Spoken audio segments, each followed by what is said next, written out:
رب العالمين والعاقبة للمتقين والصلاة والسلام على رسوله سيدنا ومولانا محمد وآله وصحبه أجمعين.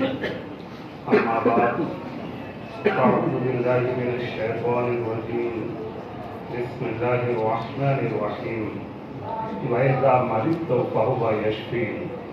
صدق الله العظيم وصدق رسوله النبي الأمين الكريم. ونحن على ذلك لمن الشاهدين والشاكرين والآمنين والحمد لله رب العالمين. آئیے سب سے پہلے ہم اور آپ سب مل کر اپنے آقا و مولا مصطفیٰ جان آدم صلی اللہ علیہ وسلم کی بارگاہ اقدس میں جھوم جھوم کر درود و سلام کا نذرانہ پیش کریں اور پڑھیں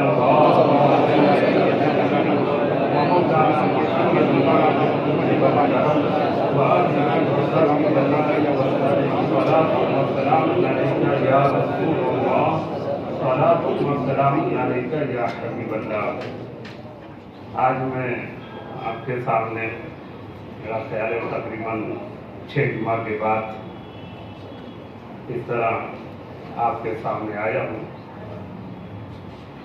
اللہ تعالیٰ کا فضل و کرم، احسان عظیم، غوث پاک رضی اللہ تعالیٰ عنہ کے صدقے اور آپ سب کی دعائیں شامل حال رہی کہ پھر میں آپ کے سامنے حاضر ہوں اور اللہ تبارک و تعالیٰ نے فضل و کرم فرمایا. تقریباً شفا یابی ہی ہے. آپ کی دعائیں شامل حال ہیں تو جو کمی ہے انشاءاللہ وہ بھی دور ہو جائے گی. وَإِذَا مَرِضْتُ فَهُوَ يَشْفِينِ. اللہ تبارک و تعالیٰ فرماتا ہے جب میں بیمار ہوں، یعنی بندہ اللہ تبارک و تعالیٰ کی بارگاہ میں عرض کرتا ہے کہ جب میں بیمار ہوں تو وہی شفا دیتا ہے. شفا دینے والا کون؟ بیماری بھی دینے والا اللہ ہے اور شفا بھی دینے والا اللہ ہے. آج لوگ بیماری کو زحمت سمجھتے ہیں. بیماری زحمت نہیں بلکہ اللہ تبارک و تعالیٰ کی رحمت ہے. جس طرح صحت میں اللہ تبارک و تعالیٰ کا شکر ادا کرنا چاہیے، اسی طرح بیماری میں بھی اللہ تبارک و تعالیٰ کا شکر ادا کرنا چاہیے اور اللہ کی رضا پر راضی رہنا چاہیے. بیماری زحمت نہیں، اللہ تبارک و تعالیٰ کی رحمت ہے. حضرت سیدنا عبداللہ ابن مسعود رضی اللہ تعالیٰ عنہ فرماتے ایک مرتبہ میں نبی رحمت صلی اللہ تعالیٰ علیہ وسلم کی بارگاہ اقدس میں حاضر ہوا. حضور سید عالم صلی اللہ تعالیٰ علیہ وسلم کو شدید بخار تھا. فرماتے میں نے عرض کیا یا رسول اللہ آپ کو بہت تیز بخار ہے. نبی رحمت صلی اللہ تعالیٰ علیہ وسلم نے فرمایا کہ ہاں، اور جس طرح تم میں سے 2 کو بخار ہوتا ہے مجھے تنہا اتنا بخار ہوتا ہے. غور کیجئے گا. لوگ ہم سمجھتے ہیں نا کہ بیماری زحمت ہے. ہمارے آقا و مولا حضور صلی اللہ تعالیٰ علیہ وسلم کو بھی بخار، اور کتنا جتنا ہم میں سے 2 کو ہوتا ہے. ہمارا بخار کتنا ہوتا ہے؟ جب 100 پہ پہنچتا تو کہتے ہیں کہ بخار ہو گیا ہے. 102 پہ پہنچا تو اور بخار، اور زیادہ سے زیادہ 105 پر پہنچتا ہے. اگر اس سے آگے پہنچا تو سمجھ لو کہ وہ چلا. تو بہت زیادہ بخار تو 105.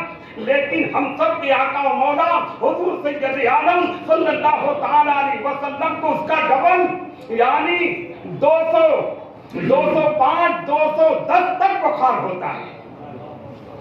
حضرت سیدنا عبداللہ ابن مسعود رضی اللہ تعالیٰ عنہ عرض کرتے ہیں یا رسول اللہ آپ کا ثواب بھی تو 2 گنا ہے. کیا فرمایا کہ آپ کا ثواب بھی 2 گنا ہے. نبی اکرم رحمت عالم صلی اللہ تعالیٰ علیہ وسلم نے فرمایا کہ ہاں ایسا ہی ہے. جیسے ہم کوئی نیکی کریں تو ایک نیکی کا ثواب کم سے کم 10 گنا ہے، لیکن اللہ کے حبیب صلی اللہ تعالیٰ علیہ وسلم کی کوئی نیکی ہمارے 2 گنا کے برابر ہے. کہ ہم کو ایک نیکی کا ثواب 10 گنا تو حضور سید عالم صلی اللہ تعالیٰ علیہ وسلم کی نیکی کا ثواب 20 گنا. تو ظاہر سی بات ہے، تو جو جتنا بڑا ہوگا اتنے ہی زیادہ تکلیف بھی ہوگی. ہم نماز پڑھتے، قرآن پڑھتے، بخار ہو گیا، ارے کیا بتاؤں، میں اللہ کہ میں نماز بھی پڑھتا ہوں، روزہ بھی رکھتا ہوں، قرآن بھی پڑھتا ہوں، لیکن نہ جانے کیا ہو گیا ہے کہ بیماری پر بیماری لگی ہی رہتی ہے. جو جتنا زیادہ پابند ہوگا اللہ تبارک و تعالیٰ کی طرف سے آزمائش بھی ہوگی. بیماری کو زحمت نہ سمجھو، یہ رحمت ہے، سراپا رحمت ہے. اگر بیماری آتی ہی رہتی ہے، ایک کے بعد ایک لگی ہی رہتی ہے، تو سمجھ لو کہ اللہ تبارک و تعالی ہم پر مہربان ہے. ایک شخص حضور سید عالم صلی اللہ تعالی علیہ وسلم کی بارگاہ میں حاضر ہوا اور بیماری کا ذکر چلا. تو کہنے لگا یا رسول اللہ بیماری کیا ہوتی ہے؟ اللہ کے حبیب سید عالم صلی اللہ تعالی علیہ وسلم نے فرمایا کیا تم کبھی بیمار نہیں ہوئے؟ فرمایا نہیں یا رسول اللہ میں کبھی بیمار نہیں ہوا. اللہ کے حبیب صلی اللہ تعالی علیہ وسلم فرماتے تم یہاں سے اٹھ جاؤ کہ تم پر بڑا عذاب نازل ہونے والا ہے. ذرا سوچئے، ارے یہ بیماری رحمت ہے. آنکھ دکھے، پانی آ جائے تو آنکھ کی بیماری دور ہو جائے گی، اندھے پن سے محفوظ ہو جائیں گے. سردی زکام بخار تو اندر کے جو جراثیم ہیں سردی کے ذریعے دور ہو جائیں گے. نبی رحمت صلی اللہ تعالی علیہ وسلم فرماتے ہیں سردی زکام بخار یہ اللہ کی رحمت ہے، اس سے بیماریاں دور ہو جاتی ہیں. نبی رحمت صلی اللہ تعالی علیہ وسلم ایک صحابیہ رضی اللہ تعالی عنہا کی بارگاہ میں حاضر ہوئے. ان کو شدید بخار تھا. نبی رحمت صلی اللہ تعالی علیہ وسلم نے فرمایا کیسے حالات ہیں؟ کہا یا رسول اللہ بخار نے تو پریشان کر رکھا ہے. اللہ کے حبیب سید عالم صلی اللہ تعالی علیہ وسلم فرماتے بخار کو برا مت کہو، یہ اللہ کی رحمت کا ذریعہ ہے، گناہ اس کے ذریعے بخش دیے جاتے ہیں. تو جب کوئی تکلیف ہوتی ہے تو اللہ تبارک و تعالی ہمارے گناہوں کو بخش دیتا ہے. گناہ ہوتے ہیں تو گناہ بخشے جاتے ہیں، اور اگر گناہ نہیں ہے تو درجات بلند کیے جاتے ہیں. حضرت سیدنا ابو ہریرہ رضی اللہ تعالیٰ عنہ فرماتے ہیں کہ نبی رحمت صلی اللہ تعالیٰ علیہ وسلم نے فرمایا اللہ تبارک و تعالیٰ کے ہاں کسی کا مرتبہ، کسی کا مقام مقدر ہوتا ہے، لیکن اس کے عمل ایسے نہیں ہوتے کہ وہ اس مقام کو پہنچ سکے. ایسے عمل نہیں کرتا کہ وہ بلند مقام حاصل کر سکے. تو اللہ تبارک و تعالیٰ اس کی مرضی کے خلاف، اس کی پسند کے خلاف اسے آزماتا رہتا ہے.